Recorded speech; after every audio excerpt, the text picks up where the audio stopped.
This computer. Brilliant. I just want to check, Alex. We've not heard from you. Are you here? Do we get to see your face? No. Yes. Well, there we are. Hello, Gabby. Yep. Hope your yoga class was good. There's Bradley as well. You look like you're under interrogation, Bradley. We can't hear you. Thought first time I was going to take it off. Alex. Oh, there we go. See. There we go. Hi, Alex. Hi, everyone. Okay, so Hi, Gabby. Hi. There's his beautiful face. So we have here then, like, ultimately here, you've got Ollie and Alex, who would be the least experienced in crypto, but at the same time are picking things up very fast. And I know they're quick learners, and I know they like deep stuff.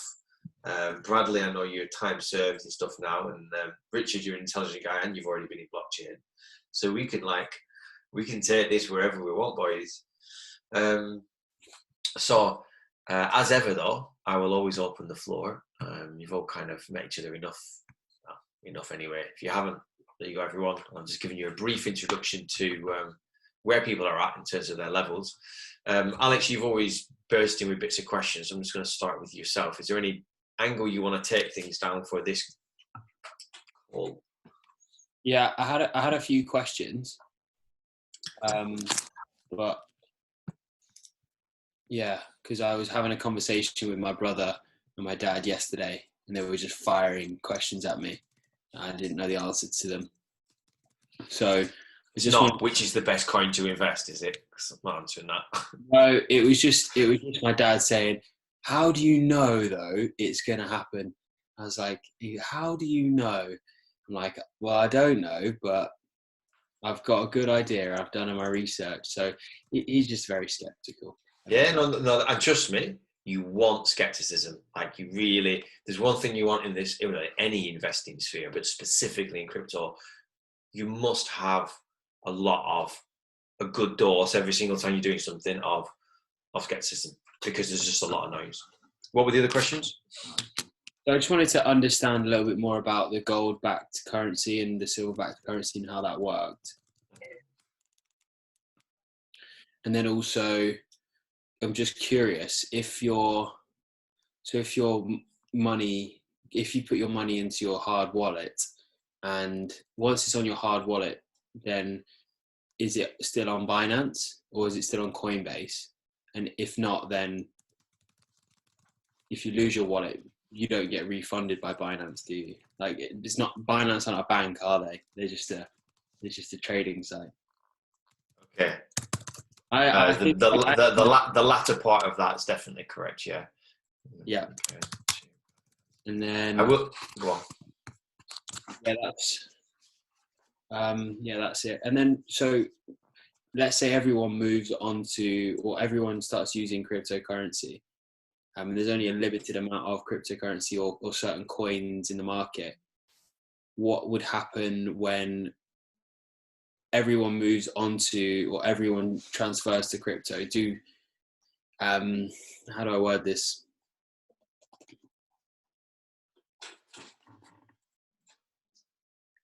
Will there be more coins in the market, essentially, that people can then just have to transfer their cash over to certain coins? Okay. So what happens when the coins run out? Yeah. Effectively. Which is a really simple, great question. It really is. Cancel. It's a really simple, great question. These are the things sometimes that, like, it's totally understandable, that question, but I think once we wrap it, once you see it from another angle, you'll suddenly see how it's a non-question, but at the same time, it makes a perfectly plausible question. So I'll do it from both angles, and hopefully you'll get that then, and then you'll find your own way of explaining it to Papa Bear. Coins. All right, I like those. Really good questions. Thank you, Alexander. Anyone else want to throw in any particular questions before we just have a discussion? Richard? Yeah, I think I'd be cool just to. It's not necessarily what coins are the best coins, because like you say, it's not a relevant question, and it's about personal preference. But it's interesting. I think it's just an interesting one just to talk about some of the coins that are out there at the moment, and just sort of a general kind of market talk around the different ones, because there are so many at the moment, and there's definitely some movers and shakers at the moment. And I've gone quite heavily into XRP. I haven't done my own research and stuff, but and watching the market over the last couple of days, it's kind of gone up and it's dropped again. It's dropping again a little bit at the moment. And I did a really interesting thing today about the gold. They basically oversold gold as far as I can see, and that's why everyone's getting out of gold. So there might be loads of people getting into crypto quite soon or silver, because they've oversold on the paper kind of gold, where you're kind of buying, you've got a bit of paper that says I'm going to buy some gold. But they've oversold that. There isn't enough gold. That's why the price of gold is going down. So there's loads of interesting stuff happening in the market in terms of what's happening. So there are so many coins out there, and I suppose you could spend forever really trying to research them all. I think you've got to kind of throw your hat in the ring on a few of them, really. My feeling is Bitcoin has still got a place, but I'm not 100% sure. Ethereum has still got a place, but I know little about the other ones. I've really done my research on the XRP, so really it's just kind of sort of an informal chat about coins on them, or the rest of it. Not really advice or anything like that. So I'm just interested. Yeah, no, that's cool. And look, I make this really clear. Like, you guys know I'm not a finance advisor. I'll still give you my opinion. Like, when does an opinion become advice? You guys do your own research. But nonetheless, we need spaces to go, well, this is what I think. And this is what I would do. And it's unbiased, well, other than it being someone's view. And ultimately, it's for you all to do your own research. But we have to talk about it, because otherwise, where do we get information from? So totally valid questions there, and stuff that I really want to discuss as well. I've also written down where the forked coins come into this. There's so many of the top coins at the minute. Well, not so many, but a couple of them are forked from Bitcoin, for example. So it's just understanding that and like, well, what does that mean and everything. I'm going to write here why I get into it. Bradley and Oliver, anything you want to add to that to discuss? I guess for me, there's some great questions there that I'd already been posed that I'd be interested in understanding. So that's I'm happy to go along with what's been posed already. Cool. Okay, Bradley, anything? I'd quite like to hear your opinion on Stellar Lumen versus Ripple. Cool. Good question. Why? Because I know, like, I'm fully invested in, well, not fully, but like in XRP. But there's also the argument of, which you see on sort of like crypto Twitter, of Stellar Lumen rather than Ripple. Why does everyone assume it's going to be Ripple? So I'd like to hear your opinion on why you think it would be XRP versus XLM. Yeah, cool. I like that. Okay. You can all leave your microphones on, because I know you're all not going to sit there, unless you're making a shitload of noise, of course. That way you can just free flow talk. I'm going to cover Alex's conversations for the first half, because I think we can kind of I think it will lead on nicely into coins then. And at any point, if anyone's heard otherwise, thinks otherwise, or something else, just chip in. Like, I'm not an oracle. I'm just displaying my information that I've amassed from lots of other people. Alex, when you said, how do you know it's going to happen? Do you mean the adoption of cryptocurrency or what? Just so I can be clear there. No, so it was my dad who asked the question, how do you know it's XRP? Similar to what right. said. How do you know it's that, Okay. that coin? And I guess you don't know. It's not 100% certain, of course, but obviously there's arguments for and against it. Yeah, cool. Gravity. So do you follow Kevin Cage, Bradley? I don't, but I've heard of his name, but I don't follow him specifically. Like, all of you, if there was only one XRP enthusiast, let's say, or person who would like XRP to come out good, that's not just hype and lots of hype, Kevin Cage probably would be at the top of that list. Like Kevin Cage and a woman called Crypto Eri. I'll post them all so you can find them, but Crypto Eri, E-R-I, she's from Japan. Those two. Pardon? When you post that Kevin Cage, I've subscribed to him now. So every time he's doing a video every single day, isn't he? Yeah. He's pretty really, doesn't he, man? So. Yeah, and his voice is just really nice voice to listen to. Yeah.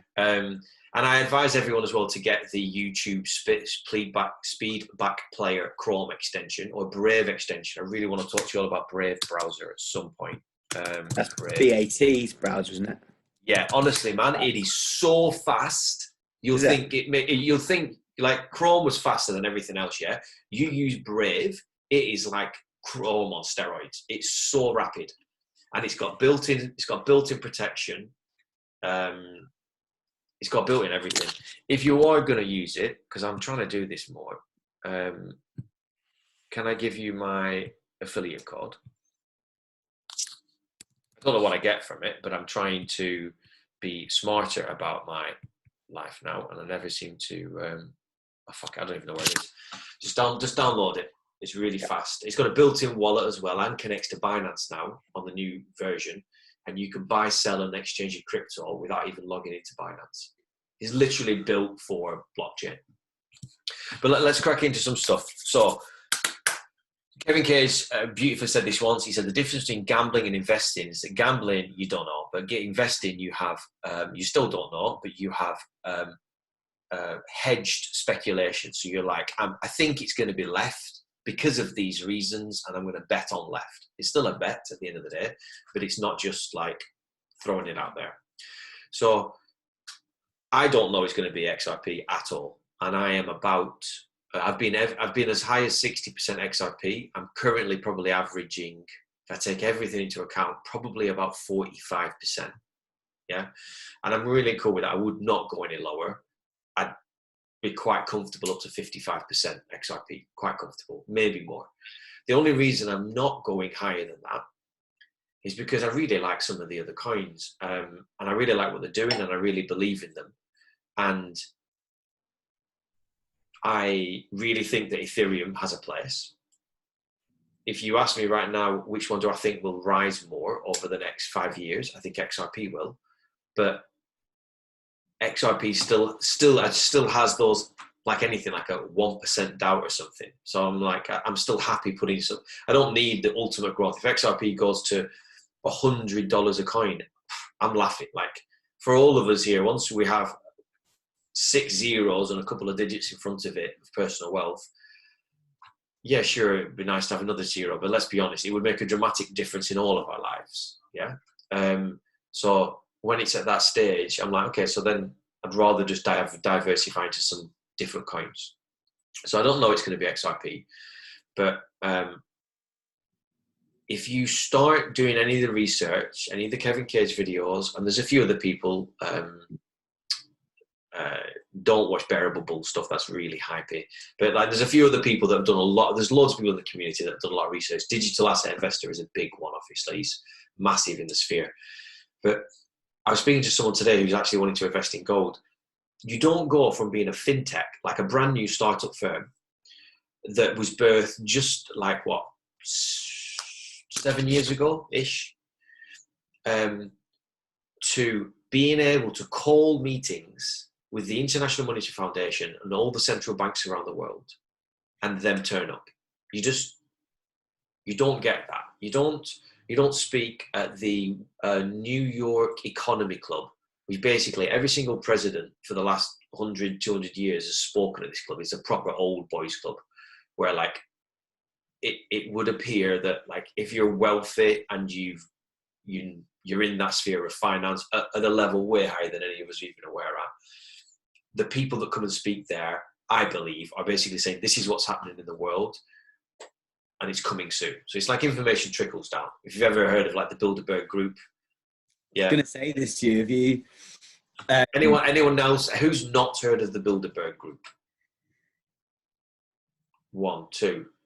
Okay, so Bilderberg Group, one of the most mysterious groups of organizations. That they're real. They're definitely real. They have a website. You can find them. You can even see who goes.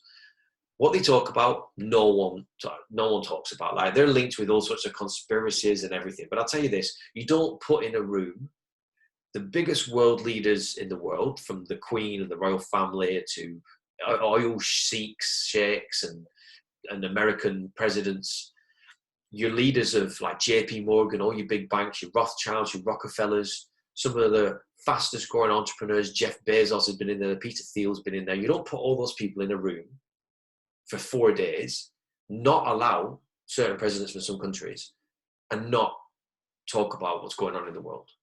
It's just pure logic. Like, whatever they talk about, I don't know, but I know this: a lot of stuff will get I don't know it. I believe that a lot of stuff there will get created, and it'll just filter down, and at some point it reaches this economic club. So they have every president speaking every other month. They've got like someone big, the head of JP Morgan, someone else. And then all of a sudden, about 4 months ago, you've got Brad Garlinghouse, who's then the head of Ripple, which is Ripple's the company that creates XRP. You have people, everyone that Ripple brings on board comes from the government, banks, or institutions that have been a key instrument in helping banks talk to governments. They're not employing people out of university. I mean, they will have teams of people that come up through the ranks and do coding and stuff. But this is a company who, technically speaking, is a fintech company trying to operate in the most heavily legislated industry on the planet, which is international monetary banking. I mean, you can imagine how much legislation there is. So people that have spent 30, 40 years in organizations that are tried and tested, banking, governments, they don't just move to a handful of year-old startup firm that's trying to tackle a huge problem that, technically speaking, it's not illegal at the minute, but it's not legal. Like, there's no way they get approved for it. You just don't move in en masse. Like, you're talking every other month, a big player moves there. Big players, yeah. It just, when you start adding all the pieces up, Alex, and you start looking at it logically, like, also that's one that came up the other day that someone mentioned, Mr. B XRP. He's a good guy as well, Mr. B XRP. And he said, I'm just throwing out a question for you all. He said, right now we have a liquidity problem, so money's drying up, and XRP, I don't know when it was, but recently has been rebranded to on-demand liquidity, or sorry, their product, which was part of their whole organization, rebranded to on-demand liquidity. So we have an international liquidity problem. Their product's now called on-demand liquidity. Their whole solution for XRP, which is ready to rock right now, would solve liquidity in an instant. And 300 companies around the world are using it. Lots of big players like Santander are using it. Bank of America are using it. Like, they're already using it right now. We've got this international crisis, and Brad Garlinghouse doesn't say a word. Doesn't say anything. This, like, if this was if he was trying to be the fintech firm, putting his hand above the parapet and going, "Hey guys, we can help," right now would be a golden opportunity for him. This is like being the only person that's built the best boat in the world whilst there's a flood going on around the world. You'd be like, everyone, I've actually built the solution for this flood. You'd be telling everybody. He's not even said a word, and that in itself actually speaks volumes to me. It does, because it's like, if he as a company is involved in this switchover financially, then he wouldn't say anything right now. There's nothing he could say because everything's in motion. It's not his job to say anything. He doesn't need to. The cake is built, it's baked, it's ready to rock. And so for me, all the signs, the people that move, the meetings, the organizations, they're named in that many documents that it's hard to keep count of them. Like, whenever someone talks about cross-border payments using distributed ledger technology, there's only Ripple and XRP. There's only Ripple that's doing that through XRP. So I don't know it's going to be them, but I think I said to you guys on one of the calls, it's more non-plausible for me that it's not them than it is plausible to accept they are involved at a big level somewhere. Where, I don't know. Is Goldback's going to be Goldbacked against XRP? I doubt it personally, but it definitely could be. Could XRP be inside the special drawing rights basket that I do think will become the global reserve currency? That's quite plausible. Maybe XRP won't be, and it'll just be used as the medium to transmit the money around. All three of those options are like up to $60 trillion questions. So I don't actually care which one it is. My question is, how much do I think XRP is going to be used at a global scale at some point in the near future? And for me, that is the only reason it's not at 100 is because I always keep a teaspoon of skepticism, just in case. But I mean, I'm at 98, 99% in terms of how I feel about it. So, and why do I think, just to tie into that, why do I think that something's going to happen? Look at the Fed right now. So a fractional reserve means that if I have £100 and I have a 1-to-1 reserve, I have to have £100 worth of value to give you £100. If I have a 50% fractional reserve, for every £100 I give, I have to have £50.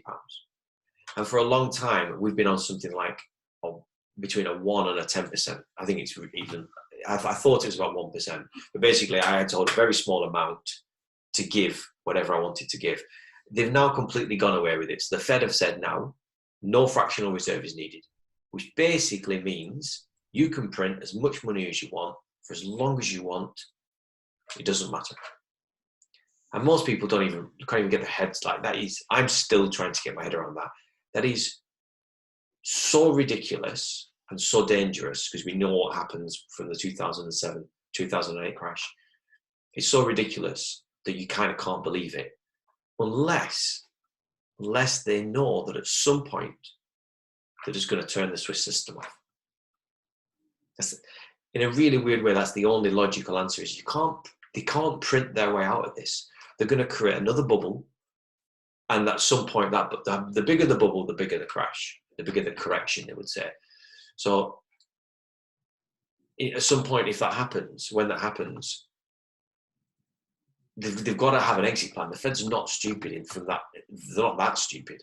And if you start looking at all the countries that have been buying gold, more countries have bought gold and been stocking up the last 7 years than ever before. And you start looking at the fact that we have moved from gold-backed currency to fiat-backed currency. I think it's something like 7 times in recorded history. And we are long overdue switching back to gold.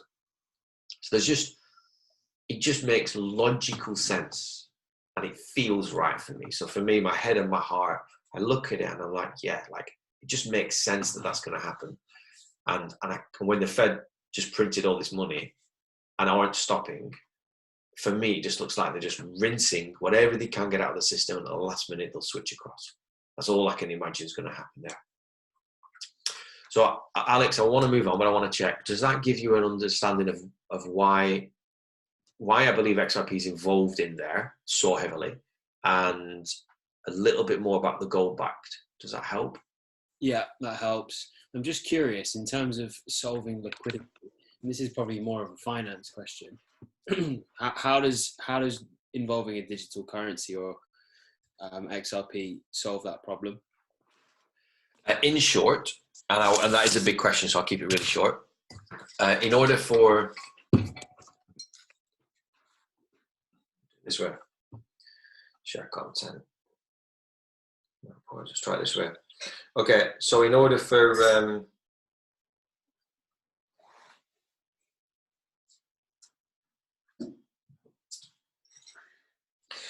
Bank A, this is me here, and I'm in the UK, and I want to send some money to someone in India, which is this person here. In order for that to happen, I have to give my money to the bank, and it's in pounds, and he wants it in rupees. Yeah. So I have to give my money to the bank. Now, that bank might have a relationship with Bank B, but if it doesn't, but it knows Bank X, and Bank X has a relationship with Bank B, and it has a relationship with Bank X as well, because not all banks talk to each other. And that's where the term intermediary bank comes from. So what has to happen is the money has to go from A to X to B. But we don't send it in pounds. What happens is Bank A has a bank account with Bank X, and it has a bank account here. So it converts it into dollars. Because it has a bank account here already in dollars, it can move that money safely. And then, I've done this the wrong way, but it doesn't matter. But Bank X also has a bank account there, and this, sorry, wrong one. This is called Nostro. Is it Nostro Vostro? It is, isn't it? Someone should be. You might have heard that before. It means your money, my money, and it's a way to say, look, I've got an account with you, and you've got to keep the same amount in dollars as well, so that these two can exchange with each other. Yeah, and then this bank X will do exactly the same. It'll have an account here that belongs to Bank B, that's in dollars. Bank B then transacts that across there into its bank account. There'll be one here that's Bank X as well. And once it's here, it will then convert it into rupees and give it to our man. At that point, Bank B will send a message via Swift all the way to here, all the way back to here, and I'll get notified that my friend in India has got his money. The point of this is that all of these are accounts that are holding approximately $20 trillion, because all of these banks have got money tied up in Nostro Vostro accounts waiting to make transactions. Because if there wasn't any money, then this dollar, which is the global reserve currency, is the currency that all money gets transacted into in order to move around the world. Because Ripple is instant within a second, as is a few cryptocurrencies, but Ripple is particularly instant, you would convert your pounds into XRP. You wouldn't even convert it. You're not actually converting it, but let's just pretend for a minute you are converting it. You would convert it, literally a few seconds later, it would be here, and immediately, or let's just say it goes from, in fact, you wouldn't even use an intermediary bank. It would go straight to, this bank here as XRP, immediately converted into rupees and given to this person. And all that would happen in the space of 10 seconds. So there's no money held. No, this bank here doesn't have to hold an account with dollars in. This bank here doesn't have to hold an account with dollars in. There's no money held anywhere at any point at any time, because it's transacted in seconds. Whereas the prior example took 3 to 4 days. So the whole world is just literally, a load of trillions and trillions and trillions of dollars of accounts that are not being used, but need to be there. And so if you suddenly allow those accounts to go back into the market, you'll flood the market with true value. And that's why that's one of the ways it solves a liquidity problem in as short a space of time as I can answer. Does that help? So does that mean that, like, so you know how like the currencies, you have different currency rates and stuff. Mm-hmm. Does that mean that all the currency rates would just be set from this point onwards? A pass, but it wouldn't matter if it was set, because it would transact so fast. What would probably happen is it would probably lock a price for 10 seconds so that the banks know that when it gets transacted at the other end, nobody lost out. Mm-hmm. But it transacts that fast that any discrepancy, any change in the currency would be momentary. So whatever the value would be between a pound and an XRP, let's just say, it doesn't quite work like that. But it would be that quickly that the exchange rate wouldn't matter. But it would probably be locked for 10 seconds until it's dealt with at the other end. Does that help? It's a really big one, but honestly, just Google. There's some brilliant videos on how XRP actually deals with liquidity. Yeah, that helps. Okay. I want to get on to Rich's, so I'm just going to really skim over this to see if it makes sense. The only thing you need for a wallet, the only thing you need is an address. Think of it like a house address. You need a public key and you need a private key. And so long as you have these, you have a wallet. So if I made a wallet, I was looking up paper wallets, by the way, Richard, you can get them on websites. If I made a wallet, it'll give me an address, it'll give me a public key and a private key, and then I print them out, and I keep them in a drawer at home. Yeah. In that instance, I don't even have a hard wallet. I don't have a ledger. It's not on Binance. It's nowhere. It's all held in this address. And to get to this address, I just need these keys to get into it. So when you talk about if your money's on a hard wallet, how is it also on Binance? It's not. Binance, this system right here, this would also be on Binance. The exact same system would also be on Ledger. A Ledger would have an address for each coin. It would have, XRP would have a coin, Ethereum would have an address. They would all have addresses, and they'd all have their own keys. It would all be inside the ledger. So if you take your coin off Binance and put it on a hard wallet, your coins are no longer on Binance. They're not accessible from Binance. They're literally different places. But at any single point, your coins are all in the same place. They're always on the blockchain. And all you're doing is you're using an address to identify it on the blockchain. And then it says, yeah, I can see those. What about it? So, well, I actually have my keys.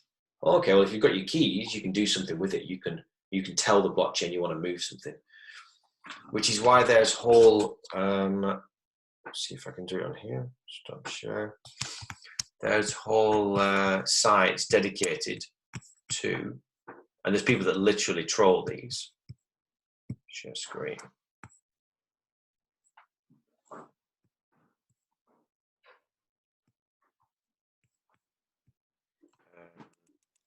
Let's type Ethereum hash.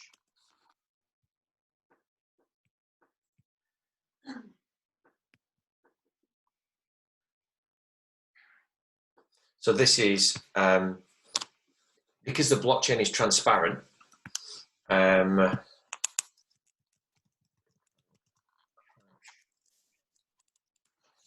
you can view every single transaction happening at any single point. So right now, let's take this latest transaction.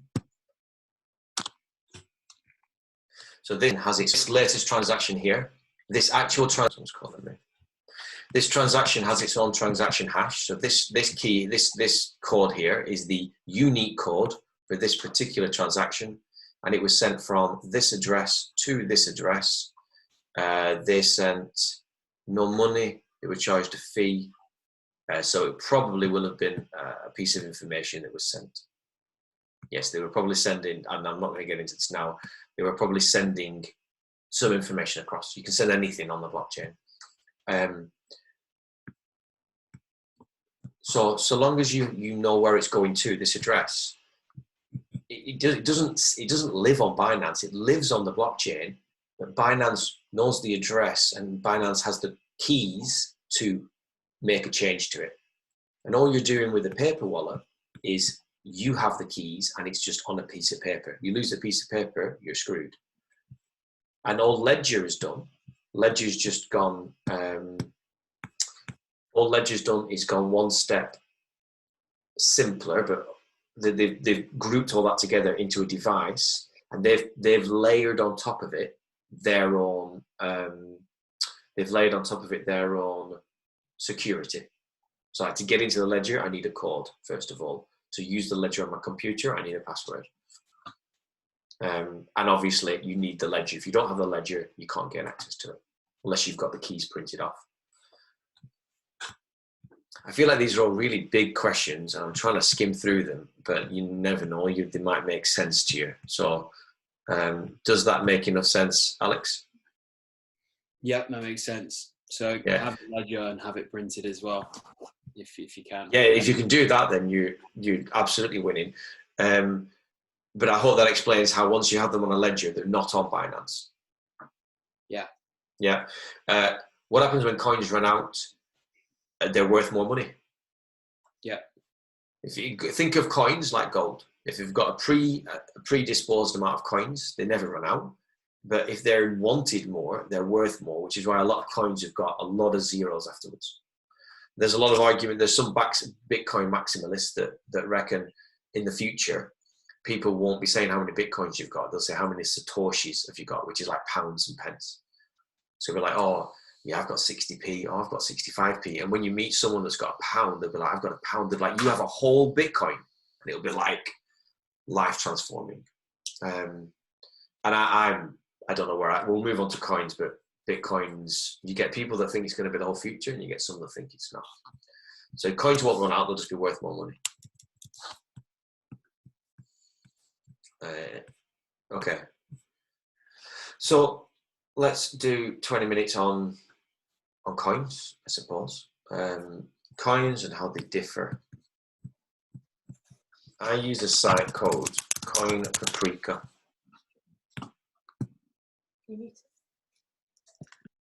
If you go to Coin Paprika,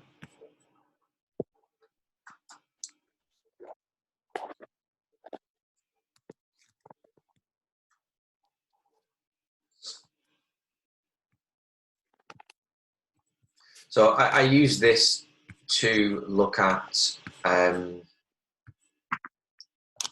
like it because it gives me a 1 hour and a 2 hour change. It gives me a 7-day change as well. You can see the current price for it.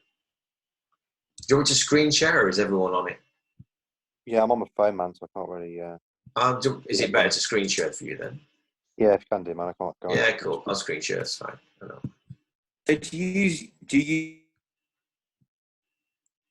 use this over CoinMarketCap? Yeah, I prefer this over CoinMarketCap. But look, everyone's got their own. There's a million sites that do what this does. This just works for me. I specifically like it because I've got the 7-day one there. Because I'm not into. If you look at these 1 hour and 24-hour charts, I mean, one day you could, like the other day, you lose 50% of everything. Like it just moves that much that I don't find it useful. So you can see here the price. Can you see my cursor yet? You see the price of them all here. And you can see in the last 24 hours how much money moved in that coin. And you can see its market cap, which is basically how much it is per coin multiplied by how many coins there are, is the market capital for that particular coin. And at the top here, you can see the total market cap for the whole of crypto is basically just short of 190 million. To give you an idea, we lost 160 million off the S&P in America last week when that big dump happened. More money has been lost off the total stock exchange in the last couple of weeks than was double the size of the whole crypto market. Just to give you an idea of just how small it is right now. It's tiny compared to the stock market and lots of other markets out there. So if you click on any one of these, it'll give you a bit of an insight into it. So if I click on Ethereum,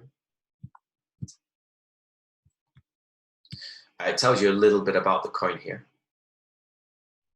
And there's some of the other sites will go into far more detail than in different ways. It'll show you what exchanges that coin's on. So there's some coins, like when I first wanted to get into Apollo, like you click on exchanges and it had 2. So I had to register on some really bizarre exchanges just to be able to buy that coin. So it shows you what it's in here. So to go back to Rich's questions, like talking about coins. I'm only bothered in coins, really, that are between 1 and 10. If it's not between 1 and 10, I'm not that bothered about it. And my reason for that is purely because it's a very simple way that I can use to quickly discern what the market thinks. So generally, between 1 and 10, the market thinks they're pretty good. Enough people have done research in them for them to be of some value. The coins that are dodgy as fuck and have a lot of hype and they're just used to be pumped and dumped, if they made it into the top 10, and you only make it into the top 10 if you've had, look at the size of the market cap to see it keeps going up. So the top 10 is judged by size and market capitalization. If they made it into the top 10, but then they got dumped the next day, they'd be out of the top 10. So they don't stay in there long. So these are all front runners that have been here for a long time. So 90% of my money is in these top 10. But I keep the last 10% for sexy things that I think in the future might do well. So like, it's going to be way down here. Where is it going to be? VeChain. I like VeChain. I like what it's doing. I think it's cool. A lot of the people that I follow talk a lot about it. They do a lot of their research. So I invest in it. BAT, Basic Attention Token. I actually really like BAT. The whole Brave browser is built on BAT. I get reward settings. I get paid by Brave browser for seeing adverts, so it protects all of my history.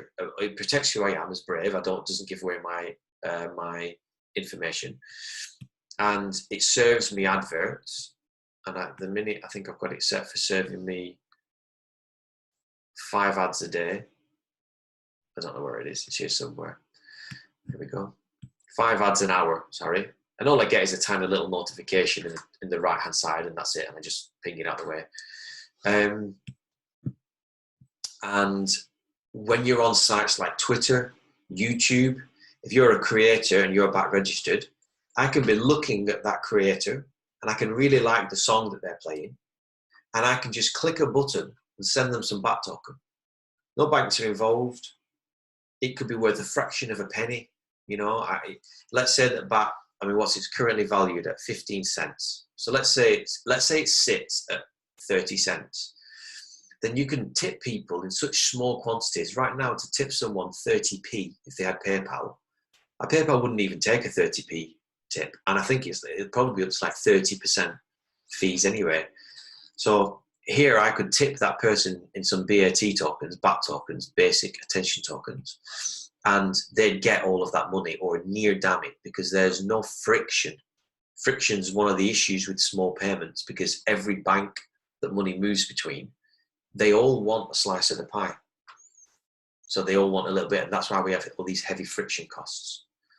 And to go back to something you said, Alex, the questions you asked, the head of the G20 went on record the other day and produced a video for people, basically saying to the G20, saying we need to make the cost of settlement zero or as near to zero as possible, which basically means imagine if every single time you had to receive a piece of information, you had to pay a fee.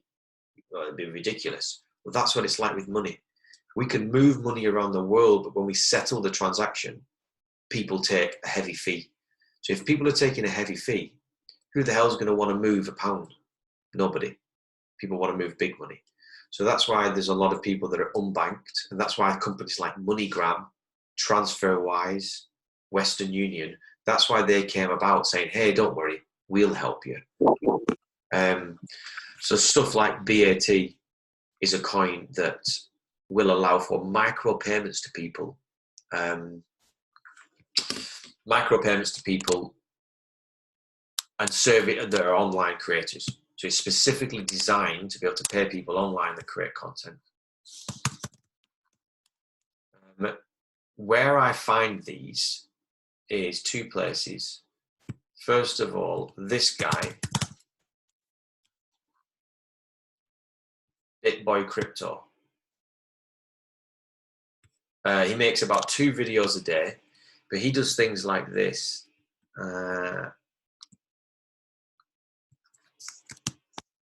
Top 5 altcoins to make you rich. He does so many videos. Where's the one I was looking for the other day? This 5 coins to 5 millions. If you've seen the London Real guy, he was advocating this guy. I mean, I know this Tika Tuari, everyone follows him. The guy made millions just off people buying these coins, then he dumped them all. So there's so much dodginess that goes on in this industry. But someone leaked Tika Tuari's coins that people paid £5,000 to go on a course to learn. I think they're in here anyway. Let's have a quick look. But BitBoy reviews all the little tiny obscure altcoins, and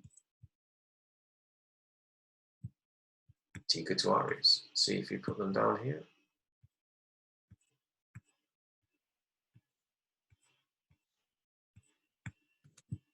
Did you used to follow Ian Bellina? No, I didn't. He used to like sort of talk about all the ICOs that were going to be like next 1000x or whatever it was. Oh, is he a bit like that Tika Tuari, or is he a bit like the BitBoy? And obviously anything that he said back then during the ICO sort of like boom would go like 100 to 1000x anyway. So everyone sort of loads of followers, but he could have said anything and they would have. Exactly. So you've really got to look at, and this is one of the questions I wrote down for Richard, which is, why are you getting in? Because if you want to get in, if you're going to get in and out in like a month or 2, let's say, then you're going to have to follow fundamental news, what's going on, who's talking about things. Okay, they're going to release something in. They're going to release something next month, and I'm gonna ride that wave. Because, for example, if I look for Steam. Joking me?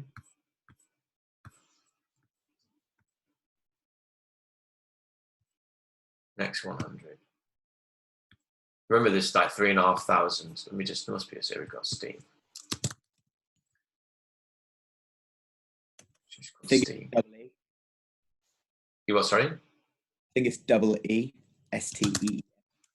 Oh, thank you. That's it. There we go. Steam. Did you see the jump it made the other day? I didn't know. Okay, so like, what is the chart?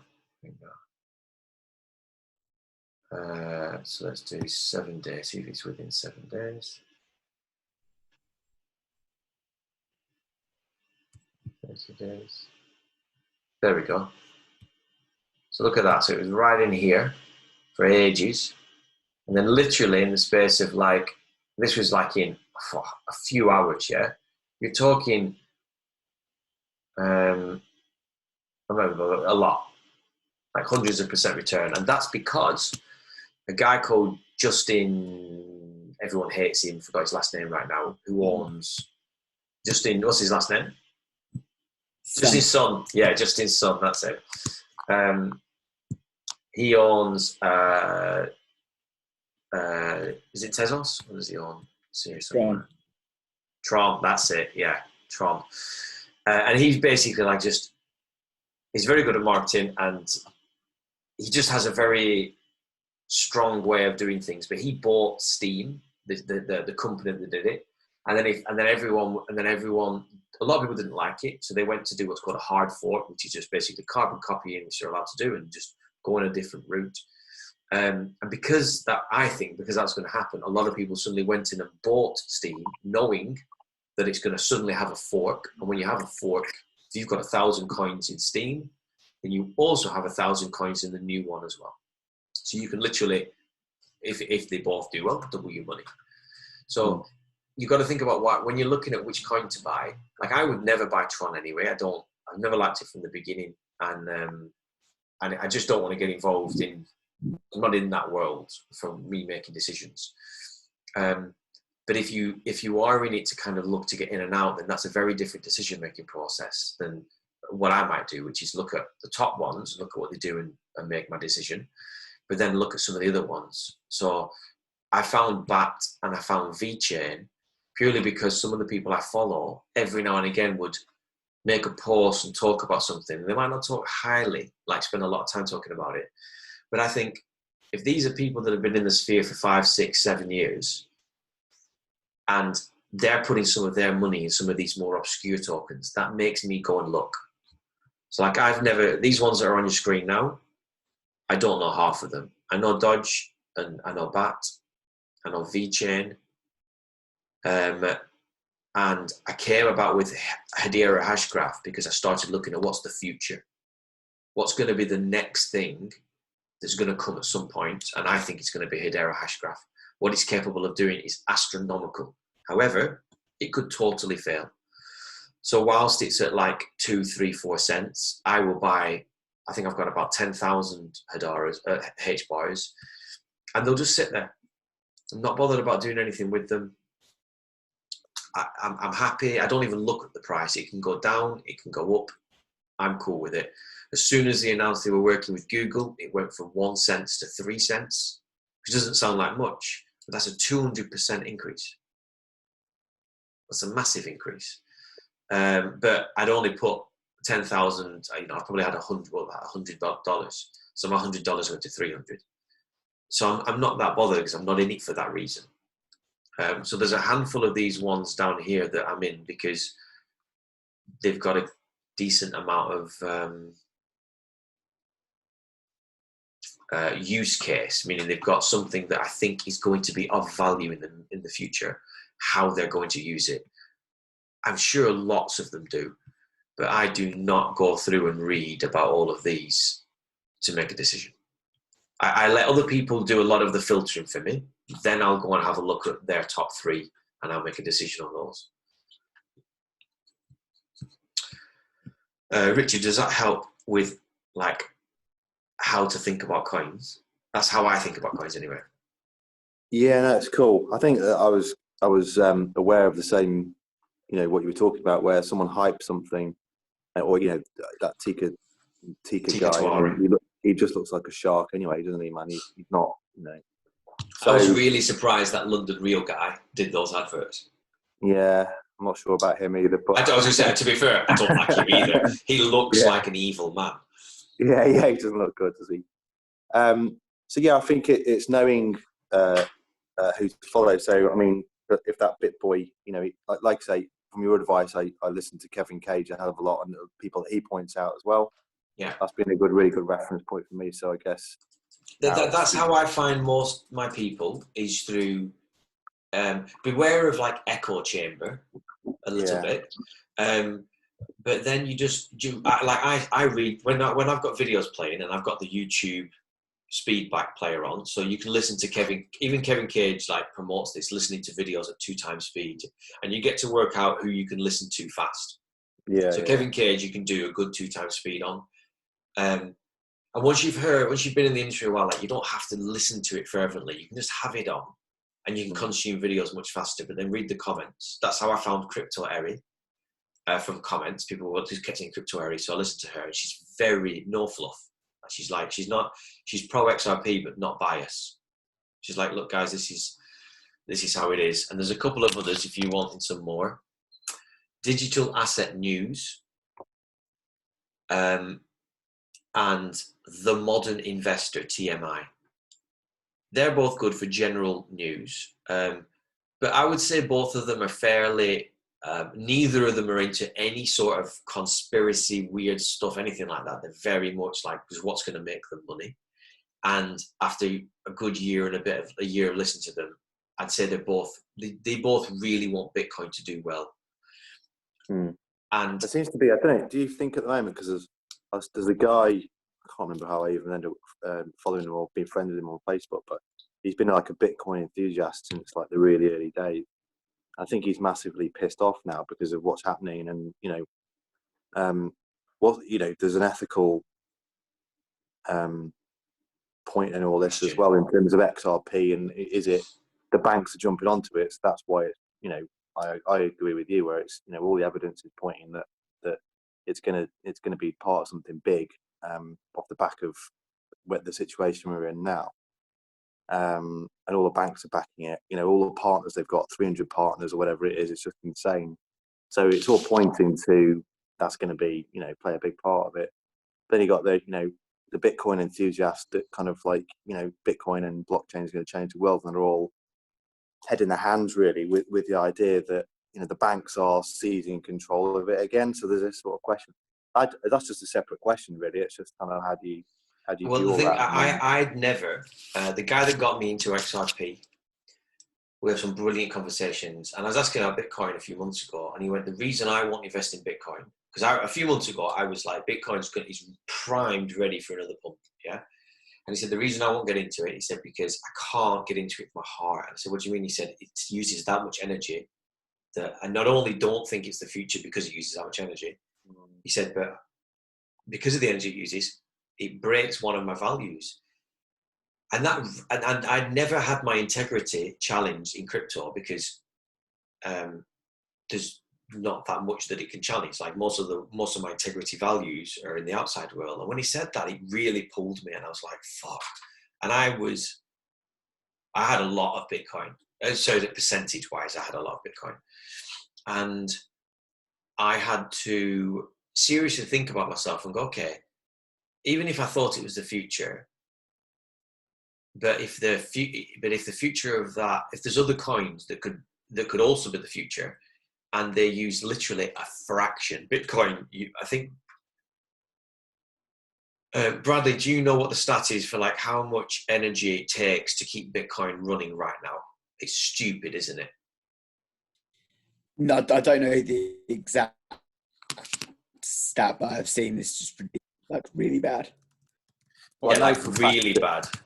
What energy is it used then? Is it in the processing of the data and the way that the data is stored and mining of it, isn't it as well? But I know that they're using the heat from the forget the heat. Like the amount of power it uses, the heat. So I've got it here. A Bitcoin specialist at a particular company said that the current global power consumption for the servers that run Bitcoin software is at least 2.5 gigawatts, which amounts to the consumption of 22 terawatts per year. Basically the size of Ireland. So the amount of energy the whole of Ireland uses right now, I don't know what year this was. This is 2018. The answer is this: it uses a lot of energy. And that's the code, the actual working through. They're trying to break the algorithms to make new coins, and that's where a lot of it. And is that just because of the complexity of the cryptic challenge they're trying to mine? Imagine this: if I gave you a sum, if I gave you a big math sum, you might sit there and take 5 minutes to do that sum. Yeah. It's no different for a computer. Computers can think faster, but the calculations astronomically bigger.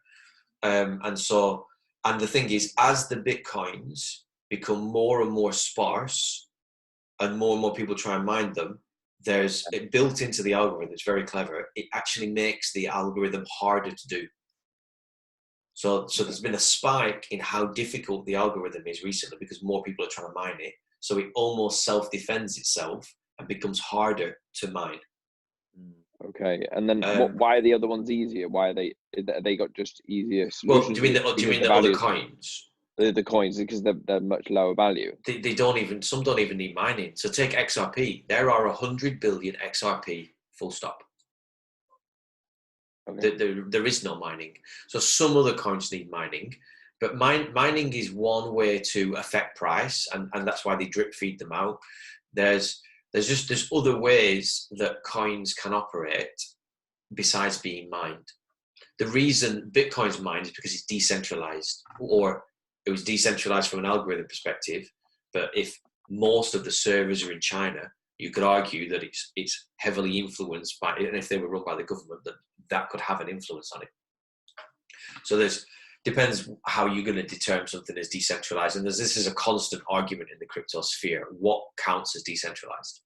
How do you determine that? And Bitcoin hit XRP because Ripple still own, although they're in smart contracts, 50 billion XRP. So their argument is, why would you ever trust a company? Because their argument is that, they'll just wait for the price to come up, then they're just going to dump all their coins and make a shitload of money, which makes no sense. You don't spend the amount of time that they are working on what they're working on, bringing on the people that they're working on government, international banking legislation, to just want to dump your coins and make a fat quick buck.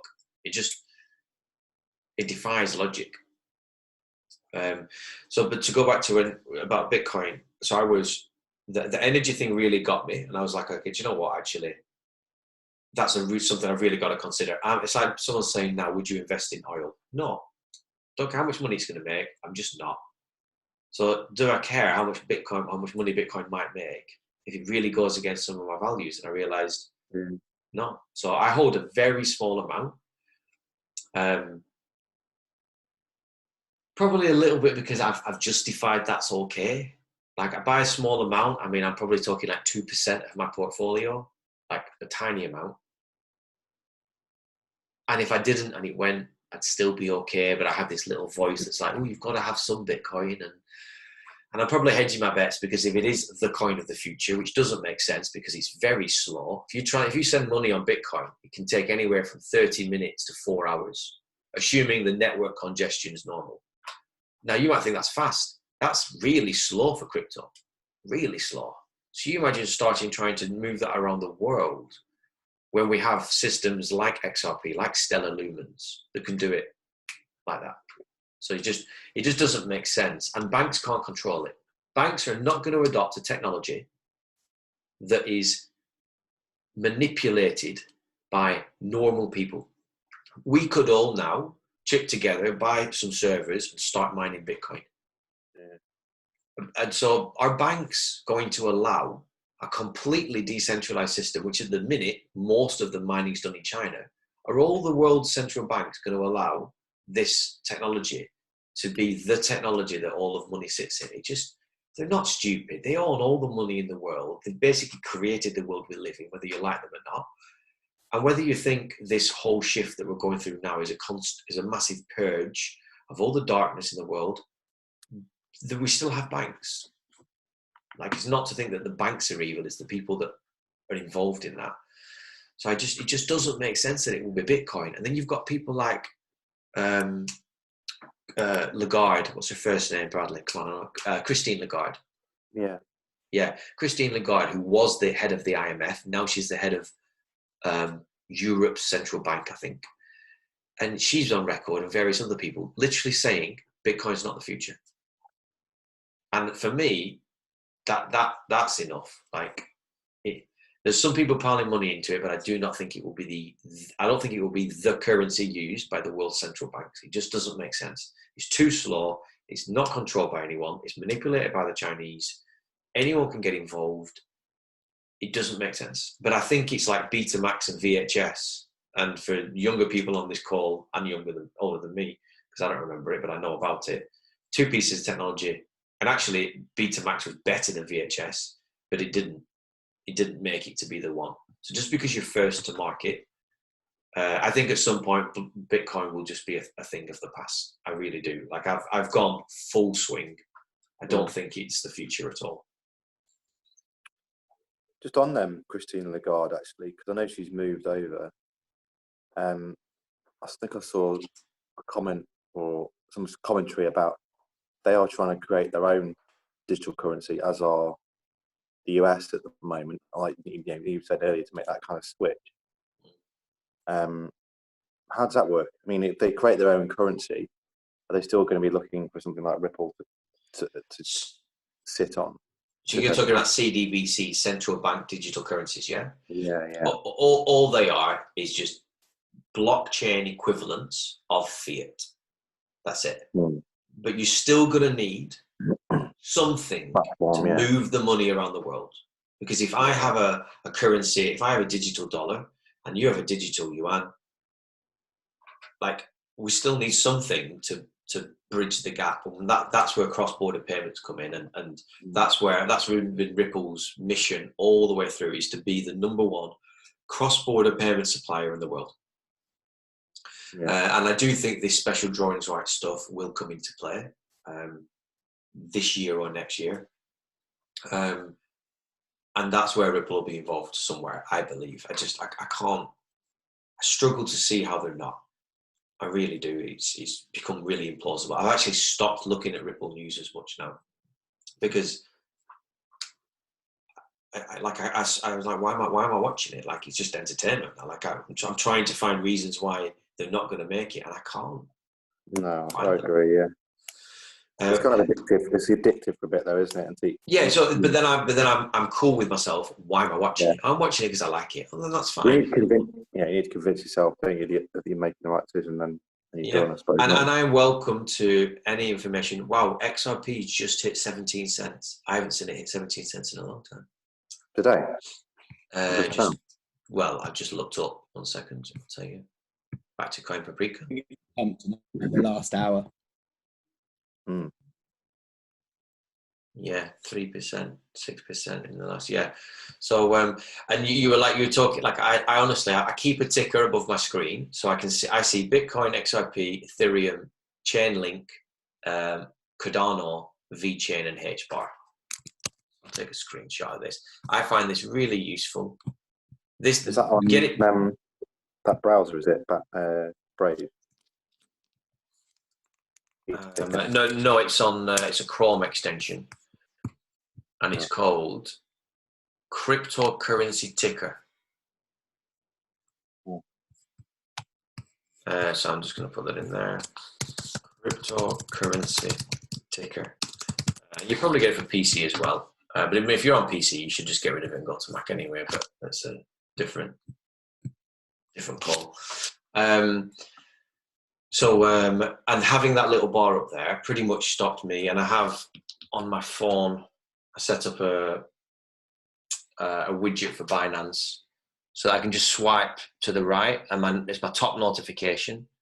And just having that literally stopped me looking at charts all the time. And you shouldn't, and it doesn't do you any good to keep looking at prices, because when it goes up to the levels we're talking about, any of these coins, it'll be everywhere. Like, it'll be on news, it'll be all over the place. Yeah, so I just find it useful to have. So I would definitely want to try and finish at 10, which is in 10 minutes. And it'd be really good to just cover Bradley's question, which is like coin related, and a competitor for XRP as well, which is Stellar Lumens. So the guy that started Ripple, and a few guys that started Ripple, let's just say, and then at some point they had what would appear to be, or were told to be, some disagreement of the future, and they split. And they didn't, I don't think it was an actual fork, because I think he just copied the technology and built a new one. Bradley, thumbs up if you agree with that. Right, so it wasn't a fork from what I've seen. I didn't actually know that at all. That's all right. The guy that started Stellar is one of the founders of Ripple. Stellar as a coin, as a technology, as a protocol, because you've got to remember, guys, what you're invested in here is a protocol. What stuff's going to be built on top of. This is like investing in HTTP in 1996. So he took the same language and built Stellar Lumens. I do think Stellar Lumens is involved at a big level. I really do. Stellar Lumens is a not-for-profit organisation. Ooh, I've got goosebumps then. I usually get goosebumps when there's some sort of truth in the air. So that's interesting. So Stellar Lumens is a not-for-profit. Put Stellar Lumens.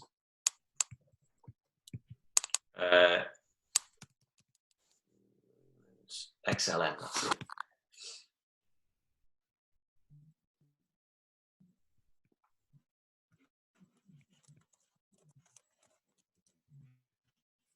Number 14. So they had, my understanding of Stellar Lumens, and I'll tell you why I like it, is they're going after they're doing a lot with the unbanked, they're doing a lot in Africa, and anyone that's doing anything in Africa, watch them. I'll tell you another one that's working in Africa, Cardano, ADA. If you're working in Africa, a couple of coins I think are going to do really, really well, because Africa is the next big superpower. And there's millions of people that are unbanked, and they've got corruption everywhere. Like cryptocurrency and blockchain would solve a lot of their issues and problems, especially in governments and everything. So at some point, something's going to do really well. And not many coins are focusing in on Africa, because it is just a more difficult country to just be involved in, let's just say. And I don't mean that from any disrespect. So Stellar Lumens are involved in there. And Stellar Lumens have got a very different route than XRP. They're not competitors, even though everyone always says that they are. You even speak to the guy who owns Lumens, like, and he'll tell you he likes Ripple, and they still speak to each other, but they're dealing with very different markets. But I've got some, and I'm crossing a couple of things here with some tinfoil hats that I wear. My gut feeling theory is that sort of part of the future we're moving into, there's going to be a windfall of a lot of money, more zeros than you can imagine, that's going to come into the world that is for humanitarian purposes. Basically, that we've got enough money ourselves, but there's going to be a lot of money for doing good and doing really good deeds. And I have a funny feeling Stellar Lumens, which is basically XRP's brother or sister, is going to be the vehicle for that, because it's one of the only not-for-profit coins. I don't think it's a charity. I think it's just a not-for-profit. And I just have this feeling it'll do that. I can't substantiate that. I can't say anything else other than that's just what I feel. So I do invest in Stellar Lumens, but again, I probably have less than a couple of percent in them. I've bought, when coins are really, really cheap, I try and get anywhere from 10,000 to 100,000 coins, because I kind of figure that's the sort of price that even if it got to $1, my $10 to $100 investment is now worth 10 grand to 100 grand to millions. So if you see coins that are really, really cheap and you think they look good, I take punts on them. But my total punt portfolio, is probably less than 8% of all my money. So I was talking to Alex the other day, where in 2017, like the timing and stuff, me investing in some different coins was just so poor. Like it was literally when it was like the ICO boom, and I put like however much I put into each coin, and then it's something genuinely went from like $1,000, I think, like investment, down to about, when I looked at my Ether wallet the other day, it was like 12 cents or something, like something obscene. And like I look at that now and I'm like, that's disgusting. So now I try and I feel you. Honestly, it's just so frustrating. But at the same time, like you've ridden that storm, and this is the thing that they say, like recently everyone got shook, and there's going to be another shakeout, and it's bonkers when it's shakeout days, and the world's going crazy, and it's always on days when I've got lots to do, and all I want to do is look at the charts, and oil's dropping down to, last time I checked, it was like $20. It kind of bounced at $20 for a bit.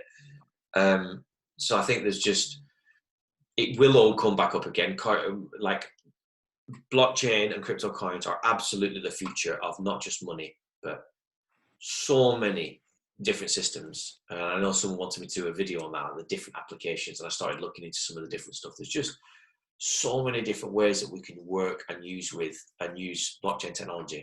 So I don't know what you invest. What dropped that much, Bradley?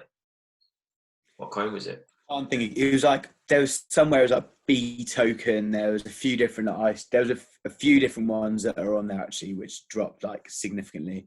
I've got like Syscoin, which drops silly amounts.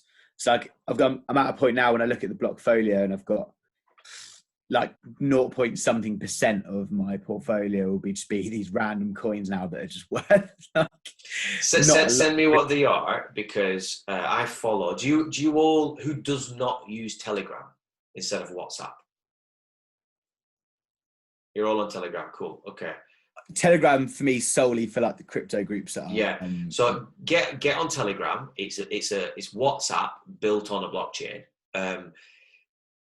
And it's like an ecosystem. I mean, you can just join groups like you're on some chat site. Like WhatsApp, I know you can search on WhatsApp, but I don't use it for that purpose. And there's some people on Telegram I follow, and they're muted channels, which I quite like, because the ones that aren't muted are crazy. And they're called Crypto Vigilante. And where's the other one I've got? Crypto Vigilante, and there's one more. I'll have to wait till he posts, but they basically tell you all the dodgy stuff that's going on. So watch this, watch that. Crypto Leaks, that's the other one I can picture in my mind. Crypto Leaks and Crypto Vigilante. If you can't find them, I'll find me on Telegram, and I'll ping you the shares. In Telegram groups, you can have, I think it's unlimited. Like, so I'm in some groups that've got like 20, 30, 40,000 people in them. And they're just like, how someone talks in these groups. No idea. But I will scour those sometimes and just read the feed like you're watching teletext, and you learn a lot. You really do learn a lot. But following people like Crypto Vigilante and Crypto Leaks just keeps me aware of how dodgy the industry is. Like some of the ICOs Bradley might have got involved in, there's so much hype, but back then you just don't know. No idea. It's much better now, because if you've been in the market a little bit, or you have conversations like this, you just won't. I mean, like Bradley, would you make different decisions now than you would have done 3 years ago? Oh, for sure. Like, I don't even consider those ones where they're like massively hyped. As in, like, I've done a lot more research now. Like, my approach to it is just completely different, because of, I think back then it was very much, you could have invested 100 quid in a random coin and it would have gone up to thousands. Because it was the heyday. From riding from like riding the wave of it. And I think now, back then it was more like, quick money, but now it's a lot more investment in where I see it going in the future. So I've got a completely different approach to it now. I want to cover on the next call, because it's really important, how to exit. And the reason I say that, and I don't want to teach the subjects, but the one guy made a point, and he said, look, when this last rose, I kept checking. Every time I checked my balance, like an extra zero would be on my account. He said he just went up, and he went up, and he went up, and he went up. And he said the emotions that come with that was bonkers. And he said, but I kept waiting for the top. And basically, he missed the top, and he got out just a bit lower than where he got in. So he kind of rode that emotional wave up, rode it all the way down, and kind of got out a little bit. And so he had the simplest strategy I've ever seen for getting out. And he's like, whilst it's all calm right now, make a decision that when whatever coin you're making the decision on is at this price, you're going to sell 1,000 coins. When it's at this price, I'm going to sell 2,000 coins. Work out what it is right now, so that and then make your stop orders if it's on an exchange. If it's on a wallet, you can't. But you can then look at the market, and you won't feel emotionally attached to it going up, because all you're bothered about is XRP's at 17 cents now. When it's at $11, I'm going to sell 1,000 coins. If it's not at $11, I'm not selling. And you can't. And he said, by making that decision now, when it starts going up, you're happy it's going up. But until it hits $11, you're not doing anything anyway. And if it hits $10.50, you're still not doing anything. And if it goes down, that's okay. And I really wanted to just try and pass that on to other people, that I found that to be a really calm way of looking at the rise. He said, because any of you that have bought XRP, and I'm pretty certain everyone here has, like some of the money, Bradley asked on the last call, like, could you put a figure to it? Some of the figures to it are just, you're talking millions and millions. And that's just, it can be, Roger talks about the power of zeros. That's a lot of zeros. And at some point you add a zero and your bum starts to get a bit squeaky. So being clear on that beforehand is really, really important. I think we'll have to leave it there, guys. I love talking about this stuff, I really do. But I can't go on. I've got other stuff I need to be doing as well. So I think we covered quite a lot there, though.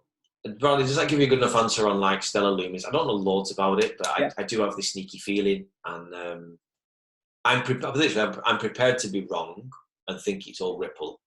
sometimes in my dreams, and not my dreams, but in my sleeping time, I do think, what if it's all one big ruse and actually it is stellar lumens, like the double bluff, and really all these meetings have been XRP in disguise? But I'm like, it just doesn't make sense.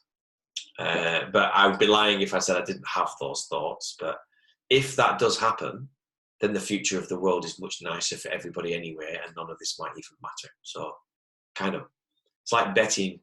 It's like going to a football game or something and betting against the opposition. Betting on the opposition, you're kind of like, you're happy if you win, and you're happy if you win. Because you win the game or you win the money. That's it Good for way of today. looking at it. Yeah. So I hope that's good, guys. Really enjoyed tonight. We covered a lot of stuff, and everything's just drip feeding in. You guys go and do your own research. Come back. I've given you some people to look at: Digital Asset Investor, Digital Asset News, Mr. B XRP, Crypto Airy, and who was the other one? BitBoy. So go and look at those. Kevin Cage, definitely Kevin Cage. Like he's the daddy. Yeah. He really is. And just enjoy yourself and come back, bring other stuff, and keep the conversation open. That's all I can say. And do your own research. I am not a financial advisor. Again. Right, guys. Okay. Look after everyone. Look after your neighbours. Look after your people. Thanks, guys. Stay safe. Take it Spread easy. some love. Bye bye. Thanks, Yeah, man. buddy. See you.